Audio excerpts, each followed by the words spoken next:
Hola amigos, bueno, hoy es 30 de julio de 2019, me encuentro aquí en la Universidad Santiago de Cali, en la sede centro.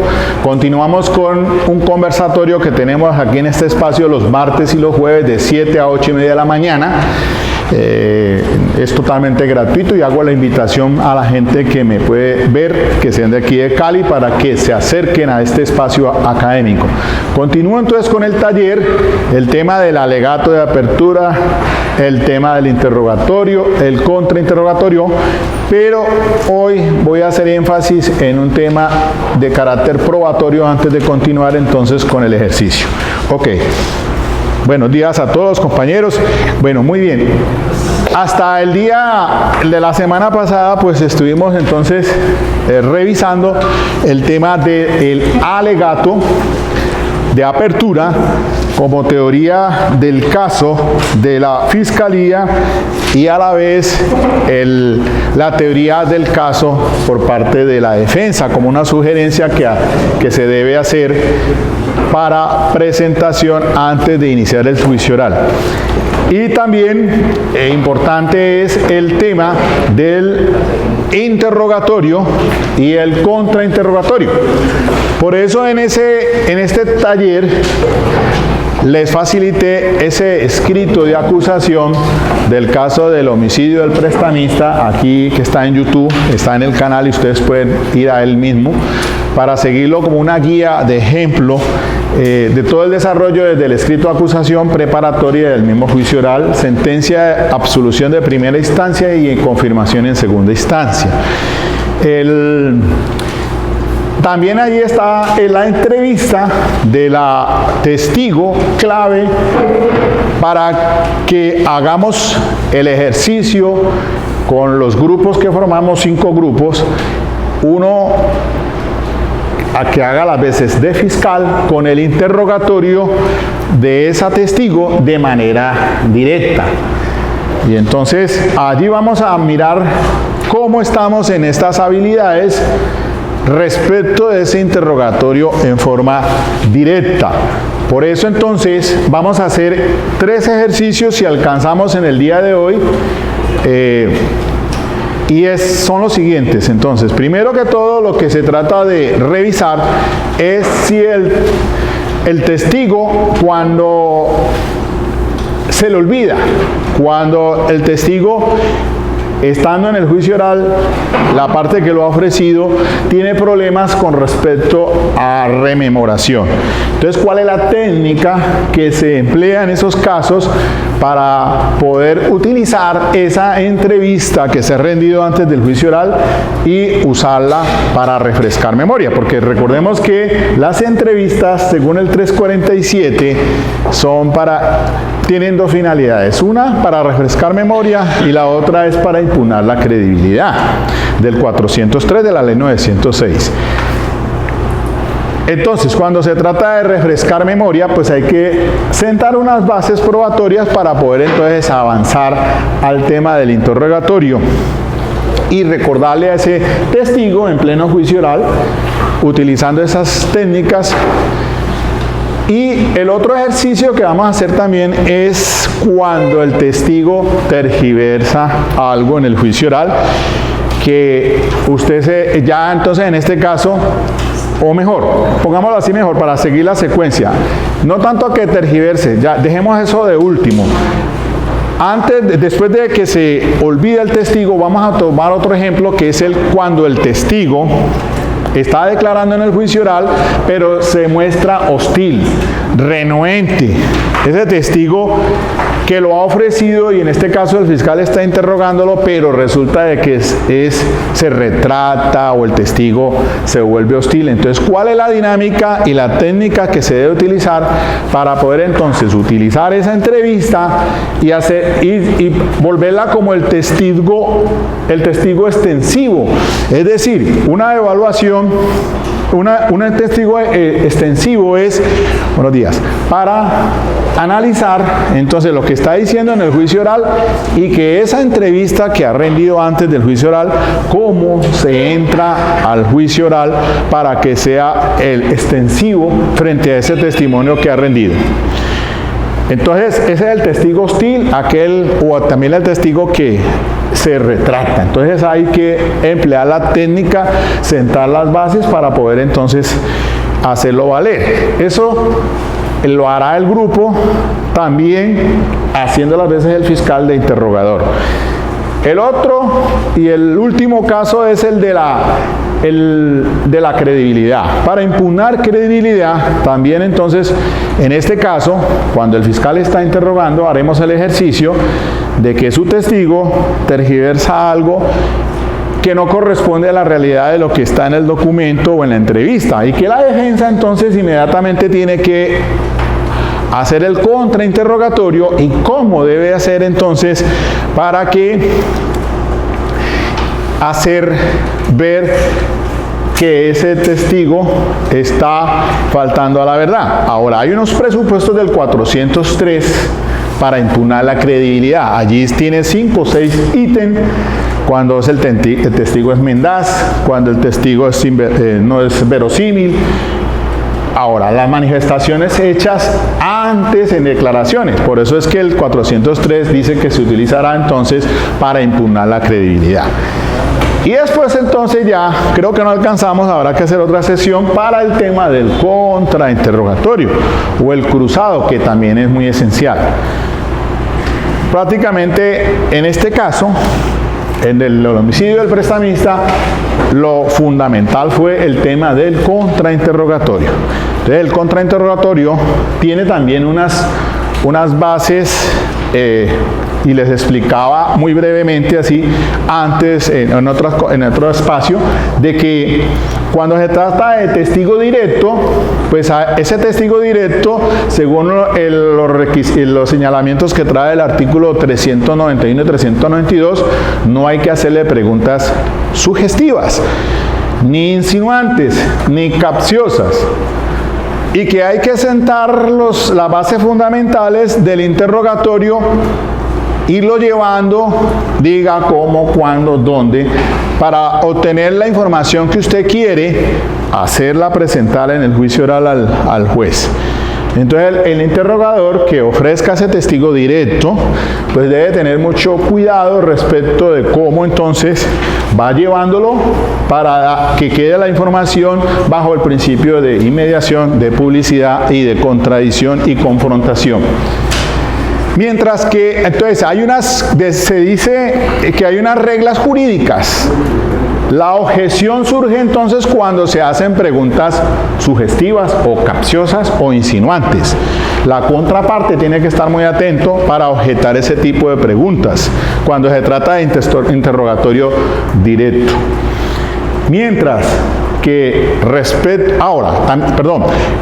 también hay unas técnicas. Las técnicas no están en el código, es decir, de cómo se debe preguntar a un testigo directamente, de diga cómo, cuándo y dónde. Eso no le dice el código por dónde, cómo es que debe interrogar, no. Esas son técnicas que están extra legal. Son técnicas ya que uno pues las va a aplicar aquí. Mientras que el contrainterrogatorio se busca es refutar ese testimonio. Y entonces ahí las preguntas sí son de índole sugestivas. Esa es una regla jurídica. Y la técnica es extralegal, es decir, no está en el código de la 906 cómo se debe hacer el interrogatorio cruzado o el contrainterrogatorio.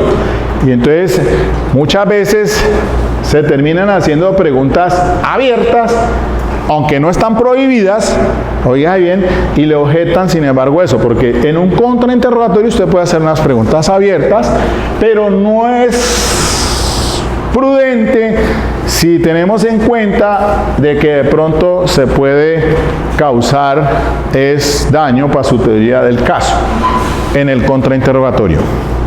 Pero fíjense que antes de que comencemos con todo eso, yo sí necesito ahondar un poquito más en relación con la intervención de Jaime cuando trató el tema de los indicios.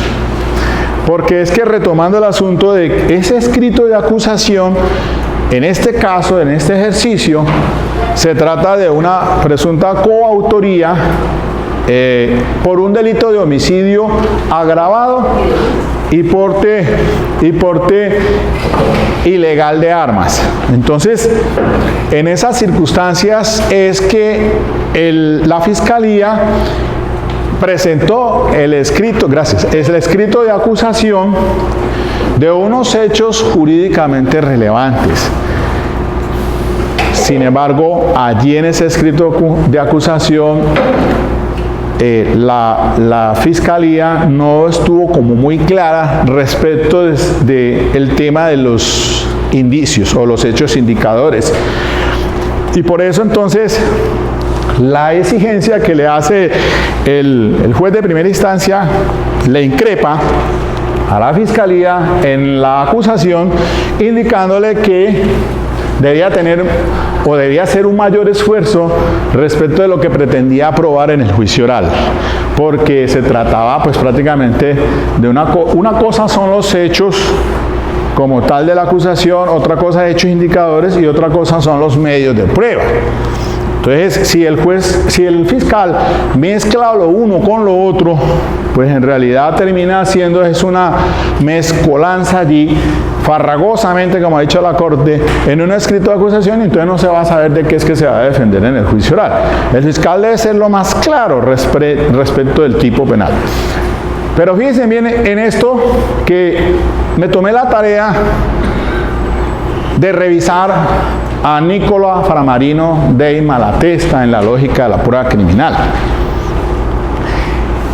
En el tema de la prueba directa y de la prueba indirecta, porque antes de que avancemos, y esto recalco, es muy importante que lo tengan ustedes muy claro, porque el Código de Procedimiento Penal, la Ley 906 de 2004, es quizás una de las legislaciones en materia de pruebas más completa, porque tiene una legislación que le indica a usted con mucha claridad algunos temas que son importantes que los tenga presente para cuando se vaya a ir a juicio oral.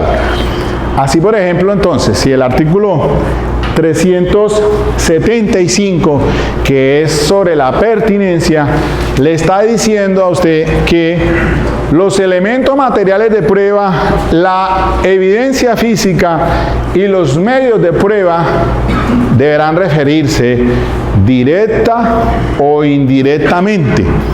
¿Y sobre qué es que se tiene que referir directa o indirectamente? Dice la norma que en relación pues con la conducta punible. 375 dice así en esos términos claramente. Debe referirse entonces a los hechos o circunstancias relativos a la comisión de la conducta punible, delictiva, y sus consecuencias, así como a la identidad o a la responsabilidad penal del acusado. Mire, hay otro documento también por ahí que lo encontré, que lo escribe Germán Pavón Gómez. Eso lo escribió en Ciudad de Panamá el julio 30 del 2010. Es un trabajo, pues no es un libro ni nada de eso por el estilo, sino simplemente una monografía que escribió él. Se llama Dialéctica Sustancial del Indicio en Materia Criminal. Y él está diciendo aquí, porque es que damos como margen a una confusión cuando revisamos el tema del indicio. Entonces, que la Corte ahora ha manifestado como hechos indicadores. Entonces, allí, cuando tomamos el artículo 382 del Código de Procedimiento Penal, le está diciendo muy claramente cuáles son los medios de conocimiento. Son medios de conocimiento la prueba testimonial, la prueba pericial, la documental, la prueba de inspección, dice, los elementos materiales probatorios, la evidencia física o cualquier otro medio técnico científico que no viole el ordenamiento jurídico. Quizás alguien distraídamente podrá decir, es que los indicios no los indica la norma en el artículo 382. Y ahí surge entonces un gran vacío de quien piense de esa manera, porque los indicios son, a la hora de la verdad, prueba que se deriva de esos elementos materiales probatorios de evidencia física y se puede derivar también de los medios de prueba. Entonces, de un testimonio se pueden derivar indicios, de una prueba documental se pueden derivar indicios. Cuando la norma dice allí directa e indirectamente, entonces alguien diría que hay una diferencia entre prueba directa y la prueba indirecta. Algo así, más o menos. Sin embargo, Nicola Framarino de Malatesta dice, no, al punto de que hay que tener en cuenta que prueba directa, según Malatesta, dice, es todo lo que se relaciona con el delito, directamente con la acción criminal, o sea, con el delito. Y la prueba indirecta es lo que se relaciona objetivamente con algo distinto de lo que es el delito. Y ahí entonces empieza un tema conceptual, ontológico, para entender si cuando estamos frente a algo que se relacione directa o se relacione indirectamente con la comisión de la conducta punible. Para Germán Pavón, dice, el indicio de responsabilidad penal no es un medio probatorio en especial y su existencia no depende de la circunstancia que se le reconozca o identifique formalmente dentro de la clasificación de los medios de convicción dados al interior del Estatuto Procesal, básicamente el 382. Dice, por el contrario, aquel constituye una categoría que no tiene existencia autónoma, sino derivada. Un fenómeno que emana de manifestaciones personales o reales que refieran la conducta investigada, de lo cual se entiende que surge de evidencias reales, periciales, testimoniales, documentales e inspección judicial. Esto es, se deriva de elementos materiales probatorios, evidencia física, medios técnicos o científicos que obedezcan tanto a existencias materiales como a existencias jurídicas. Eso dice, muy resumidamente, Germán Pavón Gómez en esa monografía al hablar del indicio de manera sustancial. Entonces, la importancia de esto, queridos amigos, es que si un fiscal no tiene claro estos conceptos, muy mal haría un escrito de acusación porque no la tiene clara. Lo mismo pasa con la defensa. Si la defensa no está claro sobre esos términos conceptuales, pues es bien complicado. Entonces, sí, les daba el ejemplo para que lo vamos mirando de una manera más práctica. Pedro mata a Juan, el ejemplo clásico. Entonces, Pedro mata a Juan. Si Pedro mata a Juan, les decía en la anterior charla, pues podemos tener un testigo que es María, que lo ve saliendo del lugar de residencia de Juan, cuando lleva el arma consigo. Póngase usted que le haya disparado con arma de fuego, escucha disparos y lo ve saliendo del lugar o de la escena del delito llevando un arma de fuego. Hasta allí, miren ustedes que puede dar lugar a confusión respecto de lo que es prueba directa y prueba indirecta. Entonces, según Malatesta, dice, ese testigo, en cuanto a la observación, tenemos un sujeto y el objeto percibido. Y así entonces nos señala el 302 y el 402, que es la percepción directa de aquel persona que tiene conocimiento directo respecto de la comisión de una conducta punible. Mientras, hasta allí. Y el 404 le da las herramientas para que el juez analice ese testimonio. Entonces, tenemos el sujeto y tenemos el objeto de lo percibido. Y estamos en una responsabilidad de actos, ¿no? Tenemos entonces ya Pedro mata a Juan. Pedro sale raudamente de la residencia y María lo ve huyendo del lugar con un arma de fuego.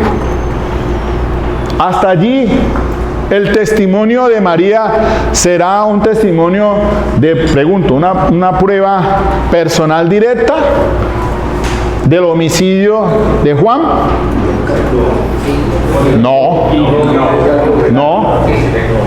No, pero será una prueba personal directa del arma que lleva Pedro. Y no estamos hablando todavía, sería que podría dar lugar a una confusión con el indicio. ¿Será un hecho indicador de qué? De una acción criminosa que se relaciona con el delito, porque si tenemos en cuenta la diferenciación, entonces que hace mala testa de que la prueba directa está encajada objetivamente al delito, de lo que se observa en de un delito, y el delito son muchos componentes, y otra cosa es la prueba indirecta a la que se refiere respecto de algo que no se relaciona con el delito, sino algo diferente. Les doy un ejemplo más complicado. En este caso, Pedro mata a Juan no con un arma de fuego, sino con un cuchillo, un arma blanca. Bueno, María lo ve saliendo, huyendo de la escena con el arma, con el cuchillo. María es testigo, como es prueba personal directa respecto del arma, de lo que ella ve. Y de eso es lo que va a declarar en el juicio oral, de la percepción de lo que ella vio. ¿Qué vio? Que huía de una escena del delito con un arma de fuego, con un arma blanca. Se da este ejemplo. También está entonces involucrado, en este caso, suponga usted que María ya no está en el tema de que pudo observar cuando huía con el arma blanca, sino que la policía llega a la residencia y encuentran el arma blanca o el arma de fuego, póngala como quiera. Eso ya nos pone en una situación completamente diferente. Porque ella es quien hace ese hallazgo en el lugar de habitación y va a atestiguarlo al juicio oral, será respecto de eso que halló en el lugar de residencia de Pedro. Se llevan el arma homicida, entonces, ¿será eso prueba personal directa o prueba personal indirecta? Pregunto yo. ¿Directa o indirecta? Indirecta. Y ya estamos entonces ante un indicio. Ya estábamos ante un indicio. Miren la diferencia que hay, porque pues se le encuentra el arma en el lugar de residencia. Habrá que explicar, o tendrá que darse en todas las explicaciones del caso, porque puede ser que el arma homicida se incauta y se lleve al perito balístico, y con los proyectiles que le encuentran en el cuerpo coincidan, pero aún en esas circunstancias ¿se tiene certeza de que Pedro haya sido el autor o no? No. Usted puede plantear como defensa otra explicación, y el juez tiene que hacer la evaluación completa de todo lo que se le presenta para hacer un raciocinio. Entonces aquí viene otro tema importante, que es la valoración subjetiva y la valoración objetiva. La valoración subjetiva tiene que ver con el tema de la credibilidad. Entonces, por ejemplo, Pongámosla más complicada o más precisa. En el caso de Pedro que mata a Juan, hay una persona que él está en un bar. En ese bar entonces está Antonio, llamémoslo así. Antonio observa cuando Pedro le dispara a Juan. Y ese Antonio lo van a llevar a juicio oral, él será un testigo personal directo respecto de lo que objetivamente percibió. De acuerdo al 402 será un testigo entonces con conocimiento personal.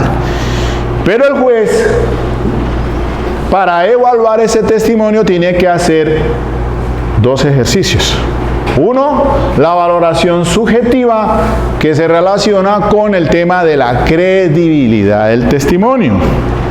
Entonces, por eso es que el 403 indica en qué casos entonces se puede impugnar la credibilidad. Es un ejercicio que deberá hacerse respecto de si se encuentra, dice, la impugnación tiene como única finalidad cuestionar ante el juez la credibilidad del testimonio con relación a los siguientes aspectos: naturaleza inverosímil o increíble del testimonio, capacidad del testigo para percibir, recordar o comunicar cualquier asunto sobre la declaración, existencia de cualquier tipo de prejuicio, interés u otro motivo de parcialidad por parte del testigo. ¿Quién hace esa valoración? El juez. Pero quien debe activar la impugnación de credibilidad es la contraparte. Manifestaciones anteriores del testigo, dice el numeral cuarto, incluidas aquellas hechas a terceros o en entrevistas, exposiciones, declaraciones juradas o interrogatorios en audiencias ante juez de control de garantías. Y el quinto, carácter o patrón de conducta del testigo en cuanto a la mendacidad. Y sexto, contradicciones en el contenido de la declaración. Ahora, el 404, miren ustedes que ahí sí ya le da la facultad al juez para evaluar ese testimonio.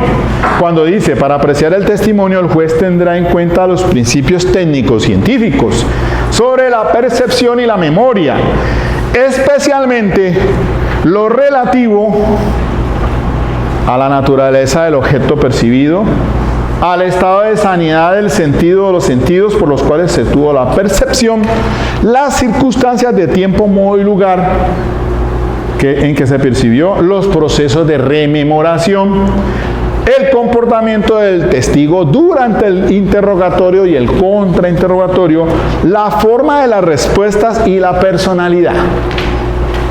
Por eso es que en Estados Unidos, antes de llevarse un juicio oral, hay que evaluar muy bien el testigo.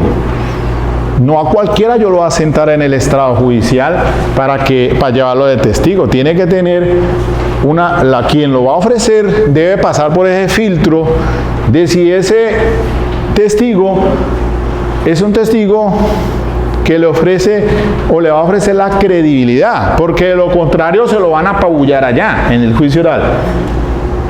Entonces miren ustedes que la tarea del juez en este caso es ya analizar ese testimonio. Entonces, el ejercicio de la impugnación de credibilidad es una valoración subjetiva en la que el juez, entonces, para el caso de Antonio, entra a evaluar si ese testigo le da las herramientas necesarias para determinar si es creíble o no. Y después entonces objetivamente le va a decir efectivamente este testigo es bueno, es un testigo que me da la certeza de que sobre la responsabilidad penal. Pero huérfano por per se, ese testimonio de Antonio servirá para dictar una sentencia condenatoria o se necesita de algo más. Es la gran discusión, porque es que la construcción que se debe llevar a un juicio oral no es solamente presentar a un testigo y decirle, bueno, es que no hay nada que hacer porque ya lo vio cuando le disparó y lo mató. Pero es que usted tiene que llevar, o el fiscal tiene que demostrar otras cositas. otros hechos jurídicamente relevantes. ¿Cuáles? La causa de la muerte de Juan. Dígase usted, por ejemplo, si la defensa encuentra de que el señor Juan tenía un aneurisma, estaba próximo con un aneurisma, y usted como médico legista que lleve a la defensa al juicio oral, diga que ese señor murió fue del susto y no de los disparos, consecuencia del arma de fuego. En ese caso tenía un aneurisma, ese señor estaba próximo a un aneurisma y justamente unos segundos antes o minutos antes o segundos antes le dio una la región, un infarto cerebrovascular que le produjo el deceso, y a pesar de eso, compañeros, los disparos que le causaron no son los disparos que le produjeron la muerte. Entonces, créame que no es tan fácil uno decir al fiscal, no, es que yo ya tengo el testigo clave. No, habrá que llevar entonces al médico legista, que va a decir efectivamente los disparos que se le produjeron fueron de carácter mortal, porque de acuerdo a la trayectoria le dañaron los órganos vitales, etcétera, etcétera, y eso es consecuencia, causa muerte. Tendrá que llevarse al perito en balística para que determine que esos proyectiles que se recuperaron en el cuerpo de los ISO son correspondientes con el rayado que produce al salir el disparo del arma de fuego, si son sinestrógenos o distrógenos, derecho o izquierdo. Bueno, las armas tienen esa complejidad, algunos son hacia la derecha, otros son destrógenos o sinestrógenos. Entonces, correspondiente con el disparo del arma de fuego. Y todo lo va llevando así. Por eso es que las preguntas que se van a hacer en el juicio oral tienen que llevarle al juez ese convencimiento, más allá de toda duda, porque si se opone la duda racional a esas pruebas, el juez no puede condenar. No podría condenar. Por ejemplo, Miguel. Ahora abro un espacio. Bueno, dale, hola. Miguel, las damas primero. Frente a esa pregunta que te estás diciendo de los médicos, por ejemplo, el testigo dice que es que lo cogieron en el piso, pero a uno de pronto el usuario le dice, no, es que estábamos de frente y estábamos peleando. Entonces uno le puede pedir al médico forense que determine la trayectoria del proyectil, cómo entró al cuerpo, si estaba acostado, si estaba para poder impugnarle la credibilidad al testigo de la fiscalía.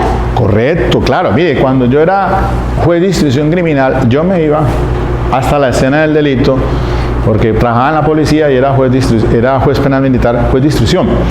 Entonces, lo primero que me llevaba era al sindicado. Venga un momentico, dígame dónde estaba usted parado y ubicado cuando disparó el arma que dice que en defensa, porque en estos casos se dan en la calle procedimientos policiales donde llega alguien y efectivamente saca un arma de fuego y le dispara a la policía y él tiene que hacer uso y repeler al ataque.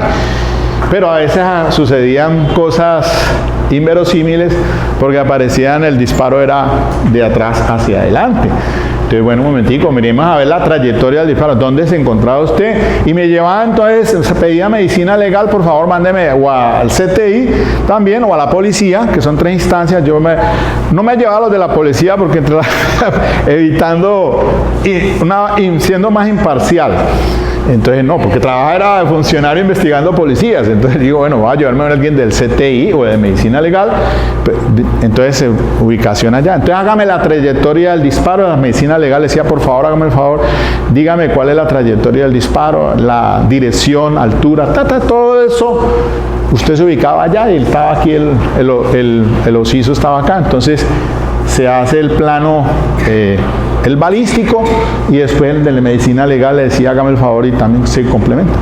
Entonces, ¿por qué? Toda la distancia tiene esa importancia porque cuando las armas se disparan pueden dejar hollín, pólvora, y entonces una cosa es un arma de fuego, y en esto sí ya es criminalística y sí tiene que tener muy claridad sobre eso, porque el disparo a bocajarro o a contacto, cuerpo a cuerpo, tiene unas características especiales, mientras que a distancia, según la distancia, arma corta o de largo alcance tienen el tatuaje es cuando es a corta distancia, y entonces si es fusil, pues eso también tiene otras precisiones.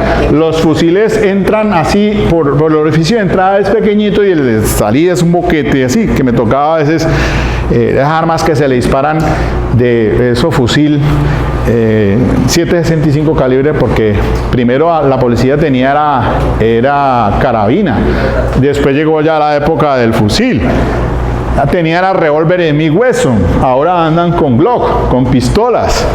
Entonces eso tiene, en cuestión de armas hay que, claro, por eso es importante que uno como abogado pues conozca bien de temas de criminalística, porque ahí ustedes no le meten los dedos en la boca, excúseme la expresión. Es decir, usted sabe cuándo va a interrogar, y si se asesora de un perito en el área, mejor todavía, para que por lo menos le diga, mire, haga estas preguntas en relación con estos temas. Porque sí, puede suceder eso, que en pleno juicio oral, el testigo que dice haber observado, que haber percibido, y está engañando, es frecuente encontrarse testigos que tienen falla visual, y entonces muy osadamente llegan a la declaración, no, es que yo una vista perfecta, yo veo a 1 kilómetro, veo claramente. Y que va, pues a veces hay gente que no tiene astigmatismo, tiene miopía, no puede, o según las circunstancias del lugar. Por eso las preguntas en un interrogatorio, si se trata de eso, hay que preguntar a dónde se encontraba, cuál es la iluminación del lugar. Además, todos esos son aspectos importantes. En esta época, Miguel, la gente está muy conectada del celular, poca atención está prestando a las cosas que están por fuera. Entonces uno tiene que también tener en cuenta esas situaciones, porque si yo estoy aquí y de pronto está pasando algo y cuando levanto ya pasaron las cosas, pero me llaman de testigo. Claro, sí, es que es cierto, porque la cuestión más engañosa es la vista. La vista es engañosa. Uno primero escucha y después ve. Cuando usted escucha un impacto, ¡pum!, primero que escucha la frenada y mismo voltea. En estos días estaba ahí en el apartamento cuando 3 tiros, ¡ta, ta, ta, ta! Me asomo yo por la ventana a ver qué es lo que había pasado. Eso fue cierto. Claro, hay un señor ahí, 2 muchachos corriendo. Le dispararon, 3 impactos le hicieron al señor. Entonces, ¿qué escuché yo primero? Los disparos. Y me asomo, como todo, ¿no? Uno es curioso. El ser humano es, lo primero es curioso. Y ahí también está el interrogatorio, porque uno dice, si todo el mundo es chismoso y bochinchero. Eso al ratico estaba lleno de gente allá abajo, yo veía, mejor dicho. Yo fui el primero que vi. O sea, yo estaba ahí, pegué el brinco y me asomé por la ventana. Y yo no sé, después me dijeron que era que tenía cuentas con unos muchachos. Y ahí le dispararon. Falleció después, señora, terrible. Pero sí, entonces, ¿qué pude haber? ¿Qué vi yo? A ver, me llevan a mí a estrado judicial y yo ¿qué alcancé a ver? Uno de camisa roja. Pero las características, no, hombre. Si eran las 8 de la noche y yo estaba en el 5º piso y en ese ángulo donde estaba, yo veía que el señor hacía así y que la sangre estaba fluyendo, sí. Pero los muchachos corrieron a esconderse debajo de eso, fue ahí en todo, debajo del puente, al frente del terminalito, digo yo, puente del comercio, está el terminalito, está al otro lado, el puente hacia abajo, y unos muchachos salieron, sé que eran jóvenes, unos muchachos, no puedo decir si eran de 18, de 17, menores de edad, muy difícil, estaba, imagínate, el 5º piso de ahí, ¿cuánta es la distancia? No alcancé a ver porque los disparos sonaron, yo cuando ya me asomo están corriendo, no percibí quién ni cómo le disparó a esa persona. Todo eso uno lo tiene que revisar, por eso en esas entrevistas que le entregan y le descubren, uno tiene que con lupa mirarlas, analizarlas minuciosamente. ¿Quién iba a preguntar también a alguien? Vos, mi doc. Gusto en verlo por acá, ¿qué más? Lo que pasa es que sobre el indicio, hay que llevarlo a la práctica diaria, cotidiana. El indicio, pues, dice un tratadista civilista, que es el indicio del dedo. Háblame más durito, por favor. El indicio empieza por la palabra índice del dedo, es decir, Ajá. es solamente una cosa cotidiana, es decir, solamente el fiscal que le va a dar trascendencia como elemento probatorio, pero solamente es eso, que razonablemente. ¿Dónde se aplica ese indicio? Cuando encuentran a una persona en un vehículo con sustancias alucinógenas, el conductor, el chofer, y todo el mundo hace un indicio para establecer de que la persona que lo acompañaba tenía conocimiento de esa sustancia ilegal. Es más o menos lo que se practica cotidianamente ante el control de garantías. Ahora, ¿qué le corresponde a uno como abogado? Establecer si ese elemento indicador, que es solamente el índice de un agente de policía señalando que solamente se encontraba una persona en una cabina y que en ese vehículo se transportaba una sustancia alucinógena prohibida por la ley. Es simplemente eso. ¿Qué le corresponde a la defensa o a la fiscalía? Establecer si ese indicio se puede establecer como una inferencia razonable para hacer una alegación de captura, una imputación y una medida de aseguramiento. Eso es. Lo que se establezca después en una parte, llevar al indicio como elemento de prueba, no, pues es demasiado largo. Por eso es solamente para ciertos casos. Ahora, si lo va a entrar más complejo todavía, en un delito de homicidio, pues complicadísimo. Es decir, en la audiencia de la acción de captura se tiene que establecer si ese índice, ese dedo que está señalando esos dos agentes de policía o esos agentes que estaban haciendo ese procedimiento pueden llegar a establecerse como inferencia razonable. Porque si comenzamos a establecer sobre esa base que estamos predicando, pues le vamos a facilitar mucha mente a la sociedad que se comience a manejar ese tipo de procedimientos, sea fiscalía, sea defensa, no importa, sino que se aplique esa en el Código de Procedimiento Penal. No importa quién sea, yo mañana puedo ser fiscal, mañana puedo haber sido defensor, pero si manejamos esa política de que un indicio, un señalamiento de dos agentes o cuatro hechos se vuelva política ante el juez de control de garantías, se va a complicar a la sociedad que se haga una justicia objetiva frente a unos hechos que no tienen nada que ver con la conducta establecida de una compañía. ¿Qué conducta usted llevó para indicarlo o señalarlo de que tiene conocimiento sobre eso? Pero está aplicando eso. ¿Pero por qué? Porque lo estamos manejando desde ese punto de vista así. Si lo seguimos manejando así, pues es muy difícil de que, y más, uno escucha pues, pero yo siempre lo he hecho así, porque aquí vienen miles de abogados, miles de fiscales y siempre ha aplicado así, pero esa parte no se puede llegar, se puede volver a seguir aplicando, porque ese no es el objetivo del Código General, del Código de Procedimiento, ni siquiera el Código General del Proceso. Es decir, ambos códigos lo rechazan, pero está volviendo cotidiano que se aplique ese tipo de situaciones en la audiencia de captura, y después, pues imagínense, si solamente allí estemos aplicando ese tipo de política mucho menos sencillo, pues sí que más complicado, eso es lo más elemental. Esa es la recomendación, compañero. Gracias. Miguel, una pregunta. En un caso en que los dos testigos de la fiscalía coinciden en que saben el nombre de la persona, conocen a la persona, frente a los hechos manifiestan más o menos lo mismo, pero cuando les preguntan sobre qué ropa llevaba la persona, ahí nada que ver. O sea, el uno dice tiene camiseta azul, el otro dice tiene camiseta blanca, el uno dice tiene jeans, el otro dice tiene sudadera tipo mocho. Ahí podría uno como entrar a impugnar cuando dicen fue Byron y Byron vive en tal parte y él pertenece a la banda de los Briñes y bueno, las 10 personas. Pues sí, puede impugnarse credibilidad, sí. Pues, ya sería de análisis más para el juicio oral. De pronto, pues, atacar con el contrainterrogatorio eso, y lo vamos a mirar con el tema del contrainterrogatorio. Doctor. Disculpe la interrupción, por así decirlo. No, de eso es un conversatorio, Doc. La participación es importante. Ustedes que tengo una iniciativa que pues para el entendido de que todos los que estamos aquí presentes somos abogados litigantes o la mayoría, Sí, Doc. y que somos penalistas, yo he querido emprender una iniciativa que me parece que es de vital importancia para todos nosotros.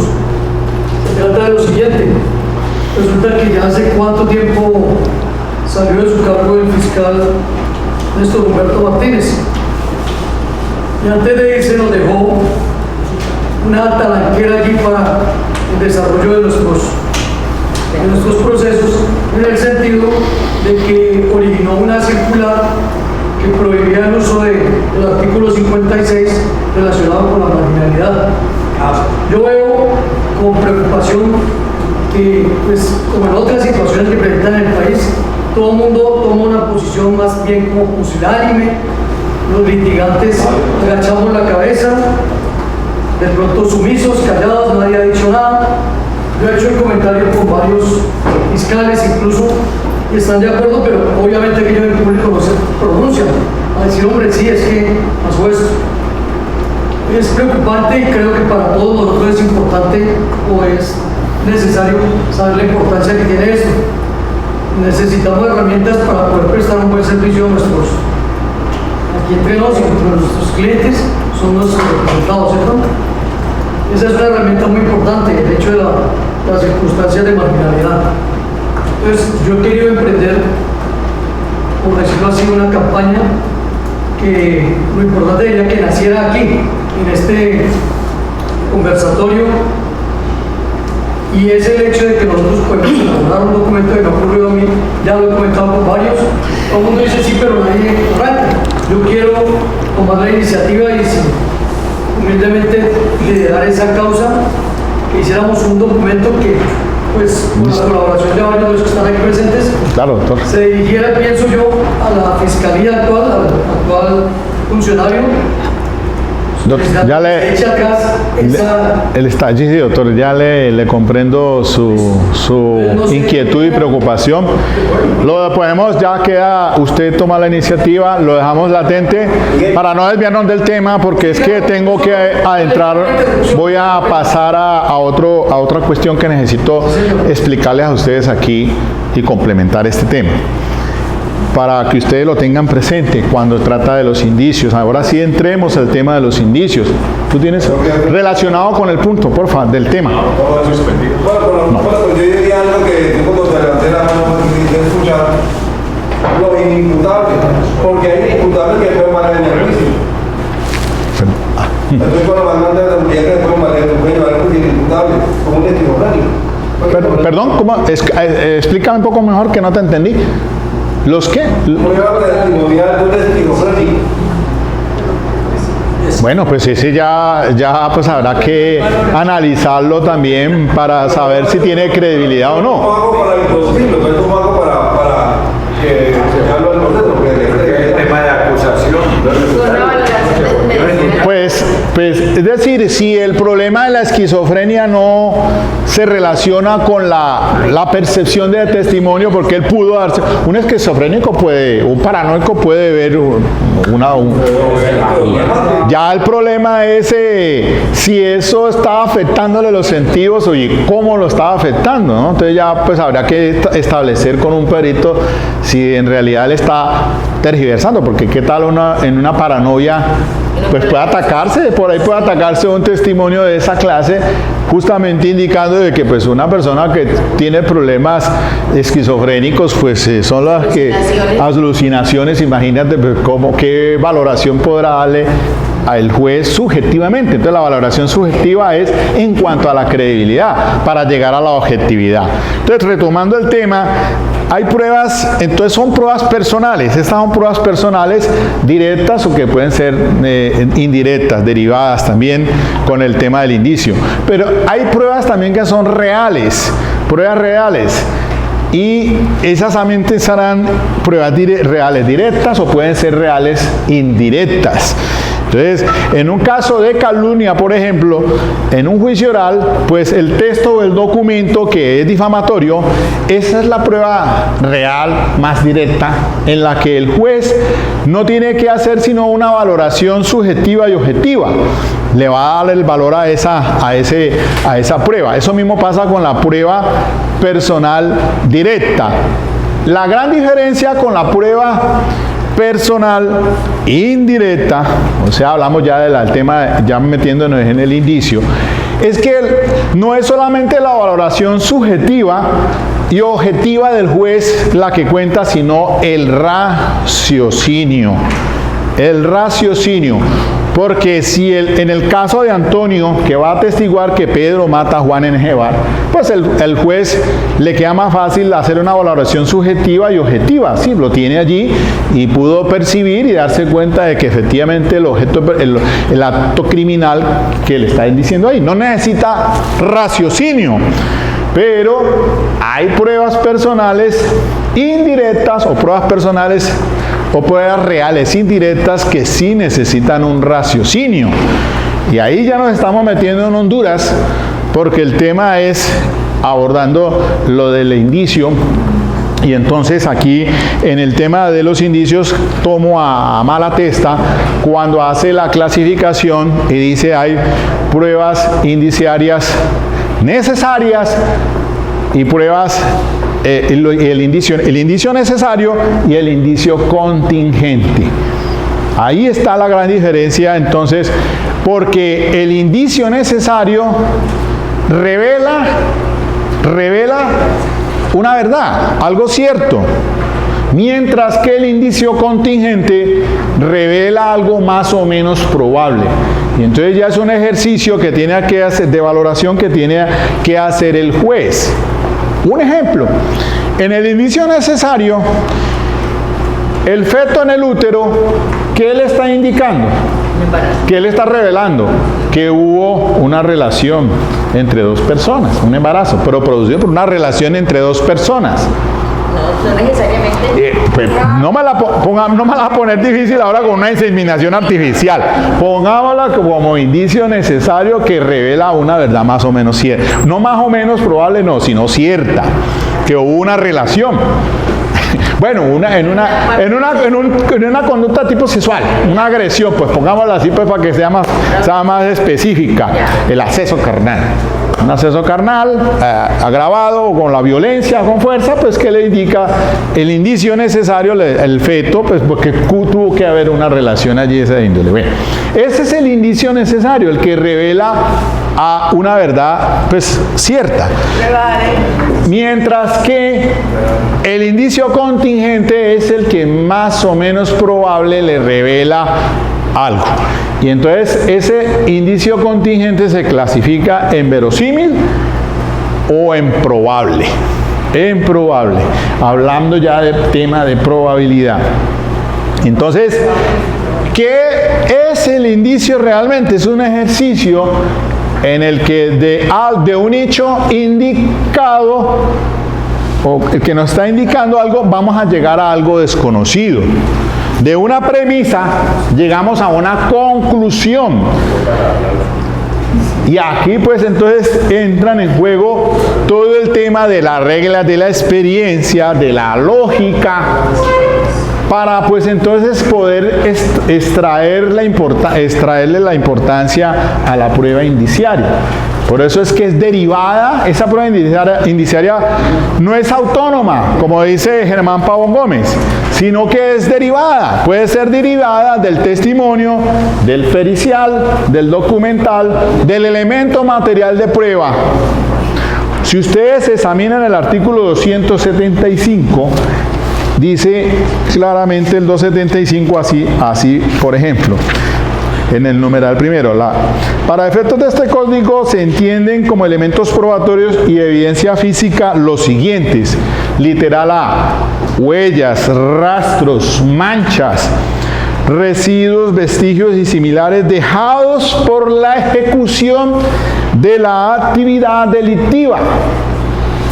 Literal B: armas, instrumentos, objetos y cualquier otro medio utilizado para la ejecución de la actividad delictiva.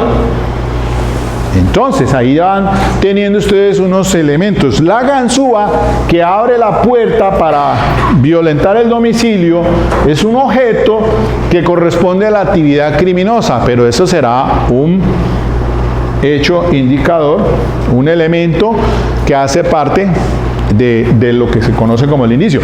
Por eso entonces al inicio de la charla les decía yo, cuando María ve huyendo a Pedro con el arma de fuego en la mano, ella es testigo objetivamente de la huida, pero el arma que lleva hace parte de la actividad criminosa. Entonces, más bien es una prueba personal directa respecto de ese elemento, no de la autoridad, no de la causa que le causó la muerte. Eso, ya ahí en ese aspecto pues entra a conjugarse los elementos para que se vaya construyendo la responsabilidad a partir de esos hechos indicadores. Y con meros indicios se puede condenar. Se puede condenar. Y hay dos sentencias a las que yo les remito que las lean, que son el radicado 21977 del 2009 y el 32912 del 2010. Repito, 21977 del 2009 y el radicado 32912 del 2010. Esos dos radicados se refieren al tema de las pruebas, entre otras, pues que por ahí de la misma Corte Suprema de Justicia, sede de casación penal, en el tema de las pruebas indiciarias. Entonces, si mal no estoy, el último, el de 2010, si recuerdo bien, es un caso de un docente de Tuluá, me parece, que la mujer está involucrada en la muerte de él, y es con base en indicios que se juzga en primera instancia y se condena. Después como que la Corte la absuelve a ella, y ahí hay una decisión muy interesante sobre el tema de la prueba indiciaria. Entonces, de un hecho conocido,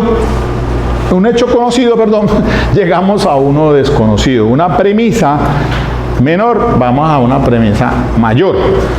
Y entonces, acá ya Nicolás Framarino de Malatesta, pues me dio por consultar un poco más sobre ese aspecto, y entonces se llega al asunto de que básicamente hablamos del principio de causalidad, causa-efecto,